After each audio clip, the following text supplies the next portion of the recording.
Okay, isang magandang umaga din sa ating mga kapatid.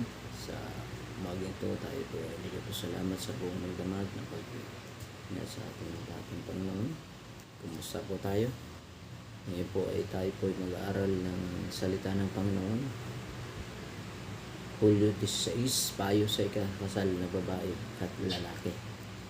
Ito po yung ating morning devotional sa umaga ito. Bago po tayo mag-aral ng salita ng Panginoon, tayo po ay sumandaling kumikit sa ating mga mata. Dakilang mahapaging Diyos, ang tanay sa malaki. Salamat naman sa umagang ito na muli kanyang binamin upang mag-aral ng inyong mga salita. Nawa sa umagang ito, Panginoon, itinukal po sa aming mga puso at isipan ng mga salita. At salamat sa bumagdamag, itinukal sa amin. Salamat sa panibagong buhay at pagmasa na natin. Sa umagang ito, Panginoon, ang mga Espiritu na siya magsasalita sa pag-ibig. Kami sa mga kapanood nito. Ang Panginoon ninyo silang magpalain, tuloy silang kasiyanan ng mga Espiritu ng aming pag-aaralan sa ngayon. Kaya aming napagbilin ng lahat sa inyo at aming pinapupurihan at nabasa niyong ipinong pangalan. Salamat sa inyong pag-ako na aming kasalanan kayo na bayo-bayo sa ibaro sa Diyos. Sandalangin sa Panginoon. Amen. Ikakasal, payo sa ikakasal na babae at lalaki. Ating pong babasahin ang Genesis chapter 2 verse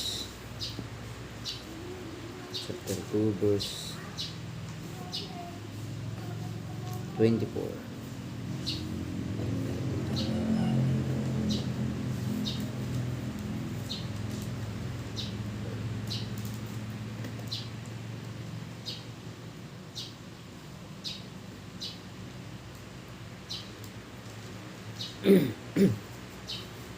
Genesis chapter 2 verse 24. Itong basahin. Kaya't iiwan ng lalaki ang kanyang ama at ang kanyang ina at lupisan sa kanyang asawa at sila ay magiging isang laman. Yan po daw mga kapatid, ang kaya't ng lalaki at kaya't iiwan ng lalaki ang kanyang ama at ang kanyang ina at pumipisan sa kanyang asawa at sila ay magiging isang laman. Genesis chapter 2 verse 24. Kaya ito po mga kapatid, ang payo po sa atin sa mga lalaki. Nandun po, magplanong mag-asawa ay ito po ang payo ng Biblia. Nang iiwan niyang kanyang ina, ng lalaki ang kanyang ama at kanyang ina at nawipisan sa kanyang asawa at sila ay magiging isang laman.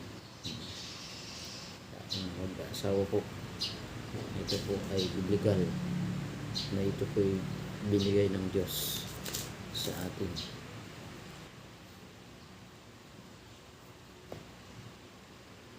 Kaya dito sabi rito, kayo ang aking mga anak mula sa liham ni Ellen White sa kanyang anak na si Edson at sa asawa nito. Agad pagkatapos ng kanilang kasal,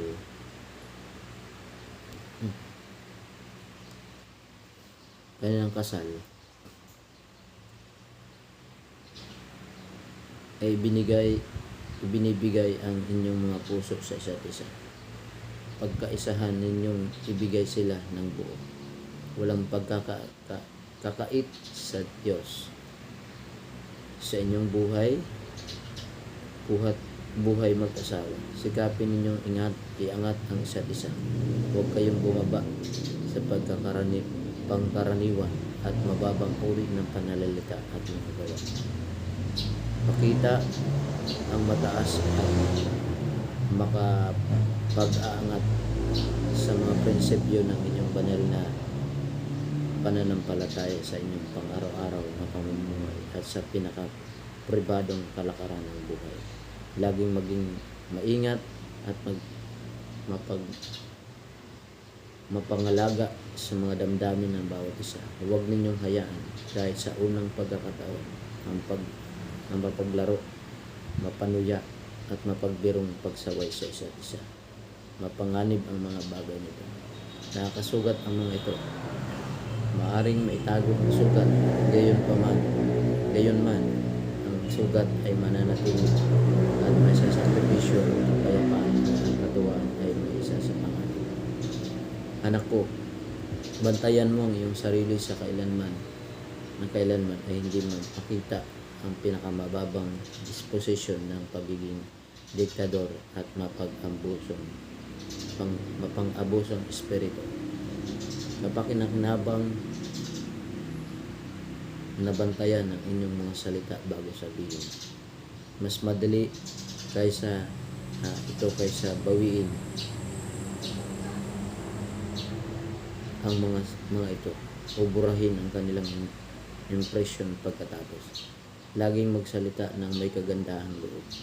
Huwag magbitaw ng tono ng iyong boses na ituturing na ng iba na nakakayamot. Gawing mahinahon kahit ang tono ng iyong boses. Hayaan sa tanging pag-ibig, kamuhan at kahinahunan ang maihayag sa iyong mukha at sa iyong tingin.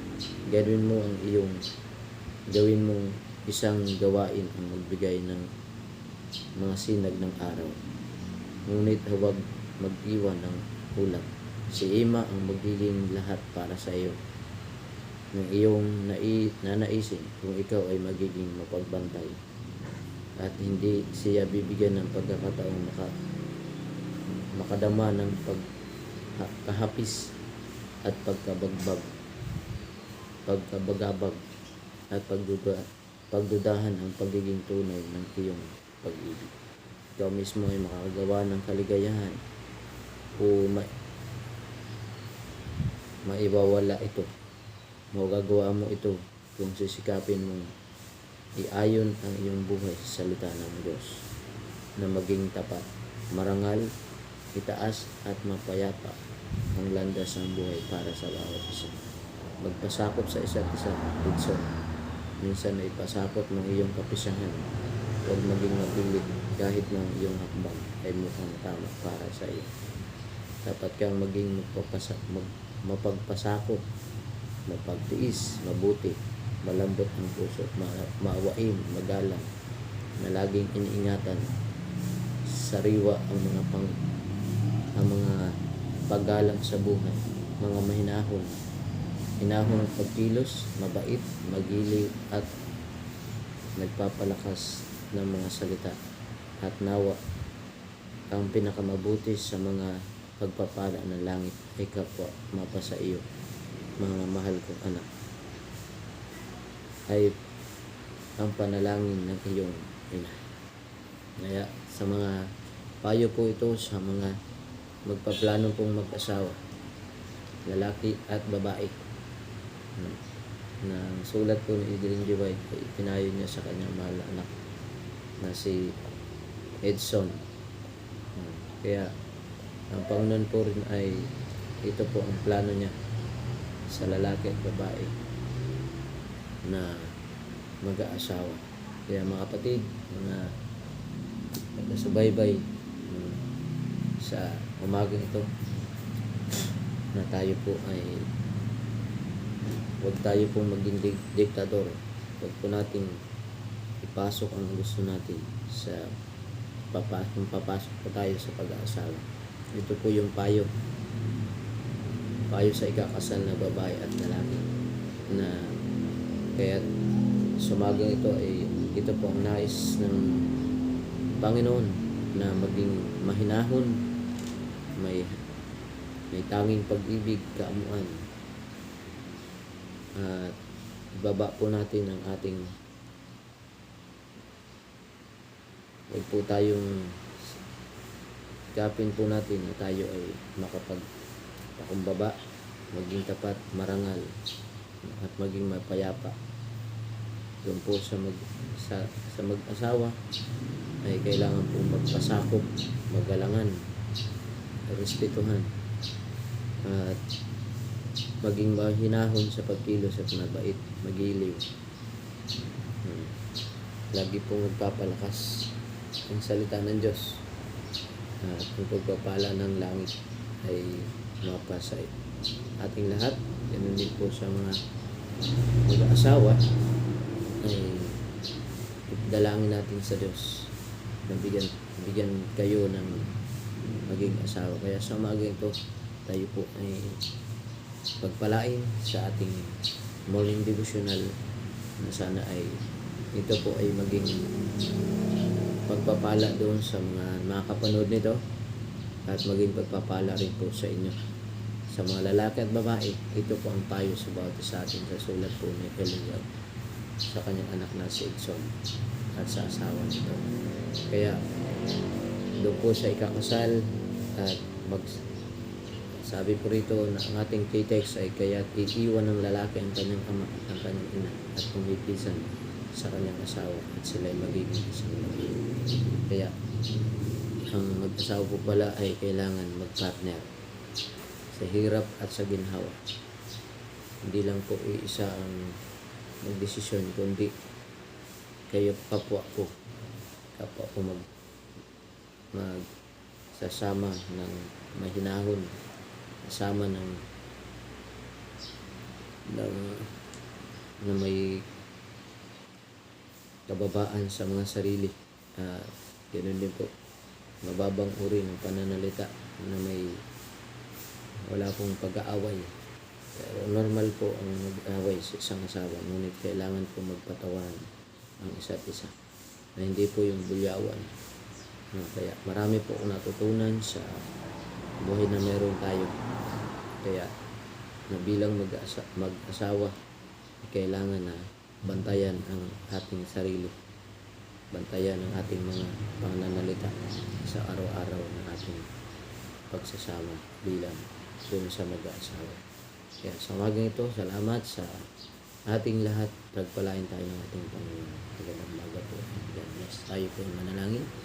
Dakila mga paging Diyos ang tanay sa mga langit. Salamat, Ama, sa inyong pag-ingat sa buwan sa amin na rin po. Ang muli po salamat tungkol sa payo sa ikakasal, babae at lalaki. Sa inyo namin tatagubilin ng lahat, hindi sa aming karapatan. At pagpalain po ang mga kamay, ang mga lalaki at babae na magpaplano na mag-isawa. Ito po ay payo ninyo, Panginoon, payo na sulat ni Ellen G. White na maging mahinahin sa pananalita at magsasama ng may kahusayan at pagrespeto, pag-alangan sa mag-asawa. Sa inyo naman tatagubin ng lahat at dinadalangin ang lahat ng mga kapatiran sa buong salubutan ito, mga gawa at lahat ng ilang mga gumagawa sa inyong bukirin sa mga mag-asawa at sa lahat ng mga sakop ng iglesia ng maaaring kami sa Ama sa lahat ng mga pagkukulang pagkasala. Nawang basbas ng yung banal ng Espiritu ang siyang amin at bigyan din po kami ng kapangyarihan at karunungan ng mula sa inyo. Palitan ang aming mga kainaan ng kalakasan na yan sa inyo Panginoon. Turuan po kami na lumakad na ayon sa inyong kalooban at kasama talangin sa Panginoon Jesus. Amen. Okay, isang magandang umaga puli at tayo po ay ingatan ng Panginoon. Lagi tayong umiwas sa mga uri ng pamakan at uri ng karamdaman sa buwan sa atin. Okay.